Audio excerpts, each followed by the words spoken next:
बिस्मिल्लाहिर्रहमानिर्रहीम। अस्सलाम वालेकुम नाज़रीन, आप यूट्यूब चैनल देख रहे हैं। मैं इमरान खान हूँ। अब तक की जो सबसे अहम खबरें हैं, मैं एक्चुअली ट्रैवल कर रहा था, लेकिन इस बीच में जो अहम तरीन खबरें हैं वो सारी हमने कलेक्ट की और मैं अब तक पहुँचाता हूँ। सबसे पहले सुहेल अफरीदी लगातार मीडिया से बातचीत करते हुए जो एहतजाज है उसका जवाब बता रहे हैं और ये उन्होंने क्लियर किया कि हमारे पास अब कोई रास्ता बचा नहीं है।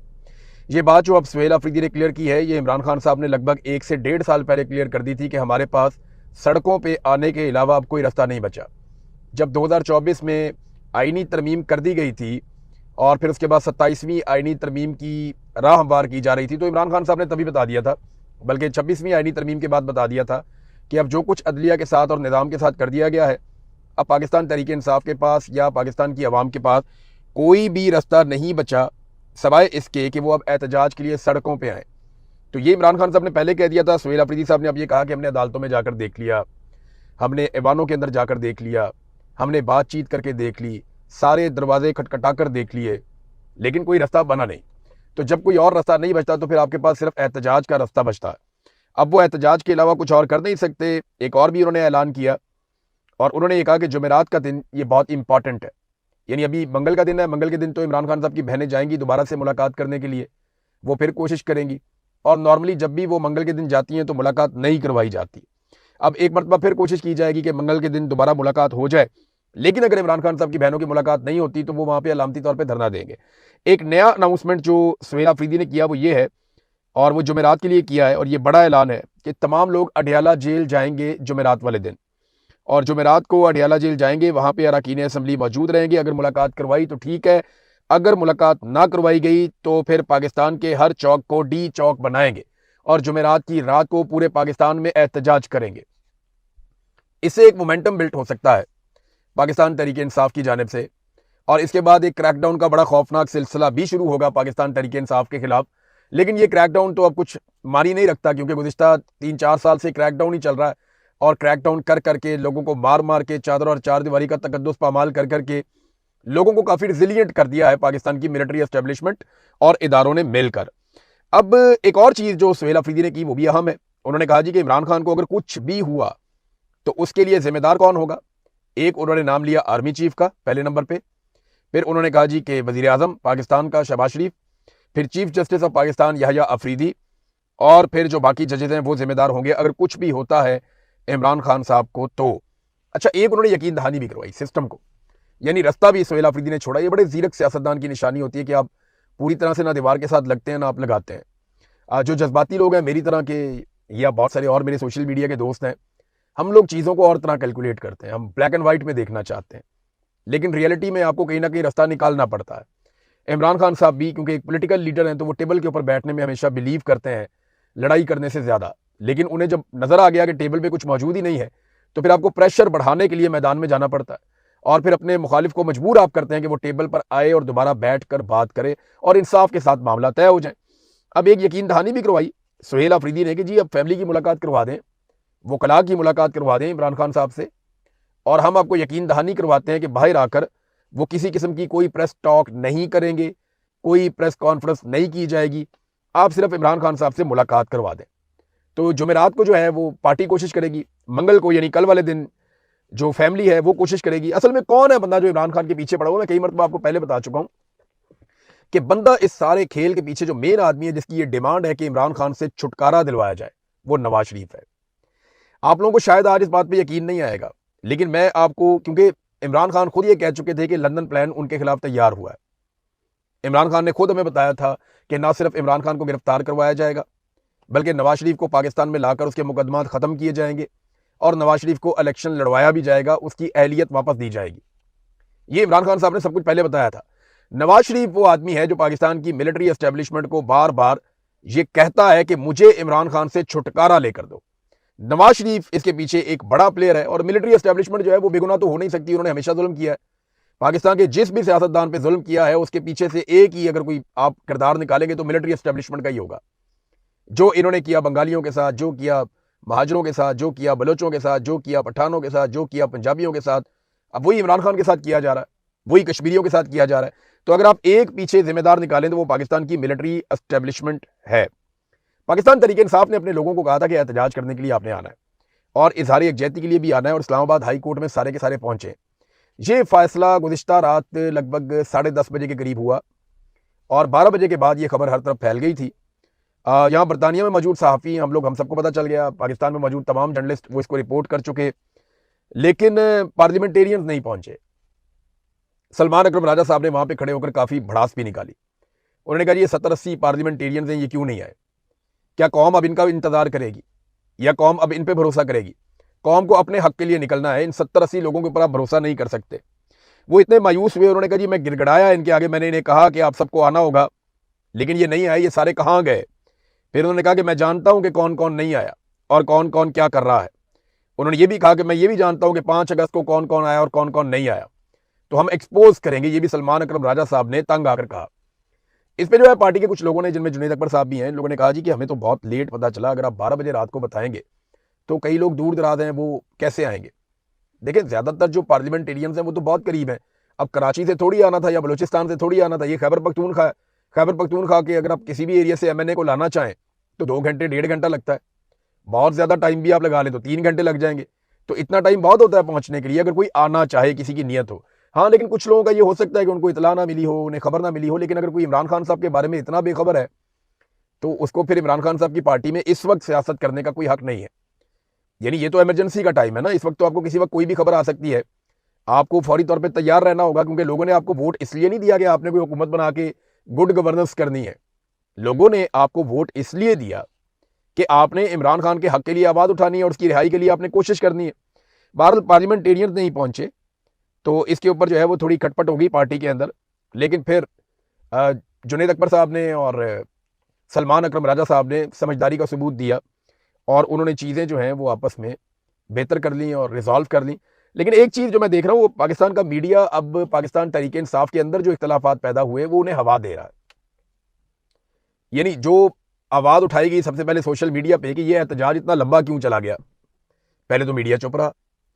फिर जैसे जैसे ये इख्तलाफात कम होना शुरू हुए, जब सबने इस बात को मानना शुरू कर दिया कि ठीक है अब 27 सितंबर है तो सारे रल के 27 सितंबर पे जोर लगाते हैं, जबकि सारे के सारे इस बात के ऊपर आमादा होना शुरू हो गए, जब पाकिस्तान तहरीक इंसाफ में एक इत्तफाक राय डेवलप होना शुरू हुआ, तो सेम टाइम में उसी वक्त पाकिस्तान का मीडिया जो है वो ये खबर देना शुरू करता है कि इख्तलाफात शिद्दत इख्तियार कर गए।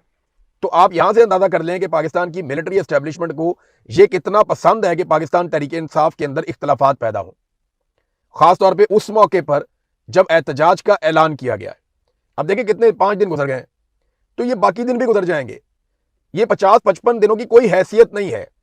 27 सितंबर को आना ही आना है, वो तारीख हर हाल में आएगी, आप जो मर्जी कर लेंगे।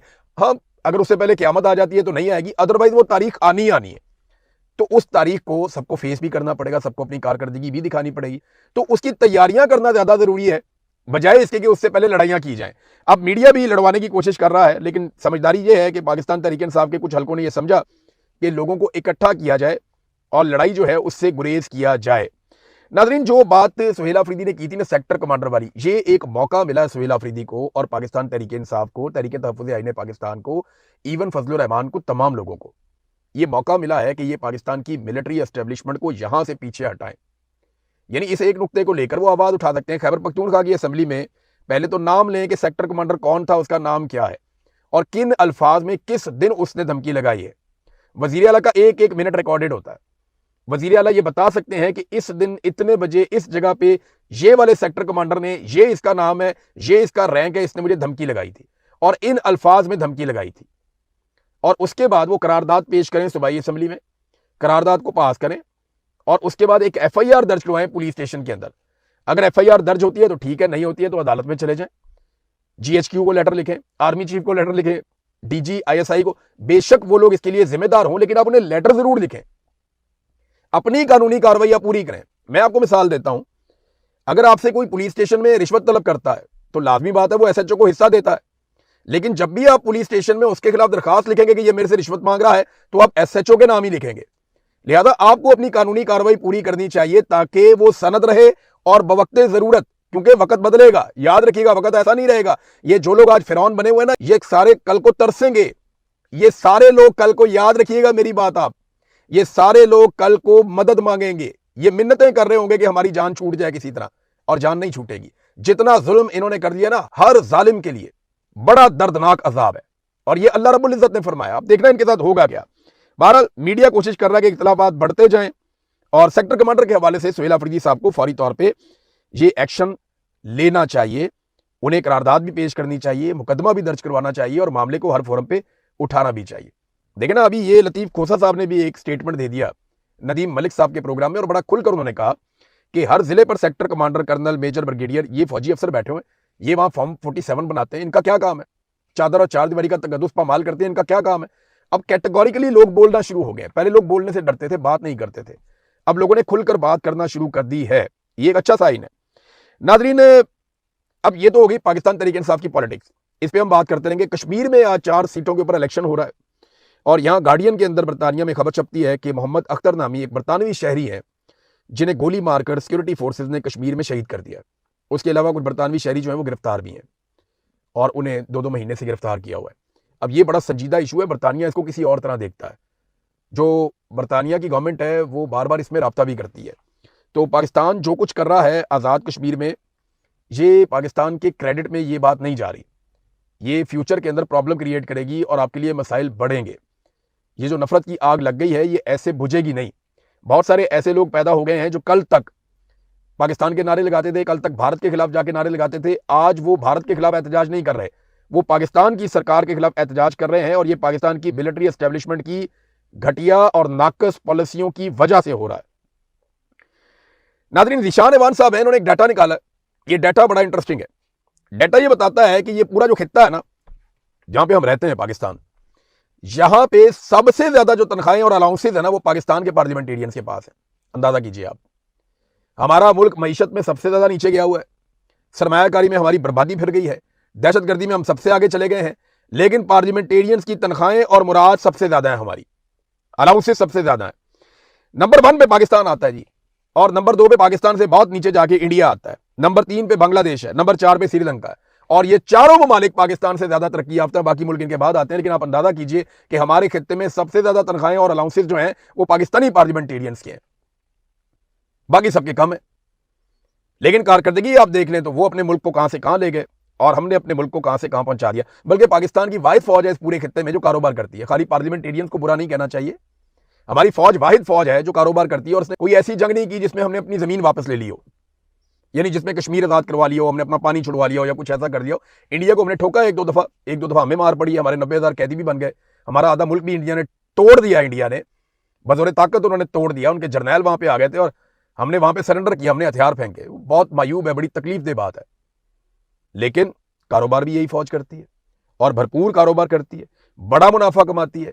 फिर जो इनके कारोबारी इदारे हैं वो टैक्स भी नहीं देते, जो मर्जी आप कर लो, कहते हैं हम फलाई काम करते हैं, हम टैक्स क्यों दें, फलाई काम करते हैं उसके अंदर हमने बराबर कर दिए। अब नाजरीन, एक मैं आपको ये वीडियो दिखाता हूँ, जरा वीडियो देखें आप, छोटी सी है, 22 सेकंड की वीडियो है। यहाँ पे एक पार्लियामेंटेरियन है, ये सूबाई असम्बली की, ये उठती है, उठ के कहती हैं जी लिया की गलियां चमकती हैं तो मरियम नवाज की वजह से चमकती हैं। मीठे मीठे अल्फाज हैं, जरा ये आप सुनिए और उसके ऊपर फिर एक बुजुर्ग हैं उनका तबसरा देखिए, फिर मैं आपको बताता हूँ। ये सुने आप। लिया की गलियां चमकती हैं तो मेरी वजीर आला मरियम नवाज साहिबा की वजह से जनाब चमकदियां पईयां ने ਤੁਹਾਡੇ ਸਾਹਮਣੇ ਠੀਕ ਹੈ ਆਨ ਦੀ ਰਿਕਾਰਡ ਹੈ ਸਾਰੇ ਆ ਦੇਖ ਲਓ ਵੀ ਕੀ ਹੈ ਆ ਚਮਕਦੀਆਂ ਪਈਆਂ ਨੇ ਹਾਂ ਪਾਣੀ ਕਮ 2-2 ਫੁੱਟ ਪਾਣੀ ਹੈ ਇਹ ਚਮਕਦੀਆਂ ਪਈਆਂ ਨੇ ਇਹ ਸਾਡੀ ਯਾਨੀ ਕਿ ਨਾ ਸੀਐਮ ਦਾ ਹਾਲ ਹੈ ਇਹ ਸਾਡੀਆਂ ਗਲੀਆਂ ਦਾ ਹਾਲ ਹੈ झूठ पे झूठ। जी नाज़रीन, ये सुना आपने, इसीलिए आपको सोशल मीडिया इतना खतरनाक लगता है, इसीलिए मिलिट्री एस्टेब्लिशमेंट की और 2 नंबर सियासतदानों की जान जाती है। माजी में आप ये गेमें डाल देते थे, तारीफें करो, गेमा चुक दो, और बाबा जी ने सारा पोल खोल के रख दिया, झूठ पे झूठ, झूठ पे झूठ। उन्हें कहा जी ए गलियां चमकदियां पईयां ने, ये है नाज़रीन हकीकत, और इस तरह खोल के रखते हैं। तो मेरी पाकिस्तानियों से गुजारिश है कि अगर आप इन्हें एक्सपोज करना चाहते हैं, ये सबसे बेहतरीन तरीका होता है। ये जब कभी कोई बोंगी मारें या जब कभी अपनी गेम उठाएं, फौरी तौर पे आप हकायक उसके साथ जोड़ें, इनका क्लिप उठाएं, उसके साथ जो हकीकत है उसको साथ जोड़ें और जोड़ के दुनिया को दिखाएं जनाब ये इनकी औकात है। ये है सोशल मीडिया का सबसे बेहतरीन इस्तेमाल। अब सोशल मीडिया का इस्तेमाल तो ये भी है ना, देखें शहबाज शरीफ का अगर आप स्टेटमेंट देखें या इन लोगों के सारों के आप देखें, महंगाई मार्च इन्होंने किया इमरान खान साहब की हुकूमत गिराने के लिए कि जी महंगाई बहुत हो गई है, हम इमरान खान की हुकूमत गिरा रहे हैं। कोई एक चीज इमरान खान की हुकूमत गिरने के बाद किसी एक दिन भी इमरान खान के दौर से सस्ती हुई हो तो आप मुझे बता दें, चैलेंज है। कोई एक चीज जो ज्यादातर हम पाकिस्तानी इस्तेमाल करते हैं, मेन चीजों में से पेट्रोल कर लें, बिजली कर लें, गैस कर लें, आटा कर लें, गंदम कर लें, आप दालें कर लें, चावल कर लें, चीनी कर लें, कुछ भी चीज उठा लें आप, कोई एक चीज आप बताएं कि इमरान खान साहब की हुकूमत खत्म होने के बाद, रजीम चेंज ऑपरेशन के बाद एक दिन भी इमरान खान के दौर से सस्ती हुई हो? कोई एक चीज बता दें। यानी ये जो नया डाटा है ना, इसके मुताबिक पेट्रोल की जो असल कीमत है ना, उससे 140 रुपए सिर्फ पेट्रोल के ऊपर इजाफी वसूल किए जा रहे हैं। ये हालात हैं नाजरीन इनके, और इन्होंने पाकिस्तान के कर दिए। अब तक के लिए इतने, अपना ख्याल रखिएगा, अपने चैनल का भी। अल्लाह हाफिज।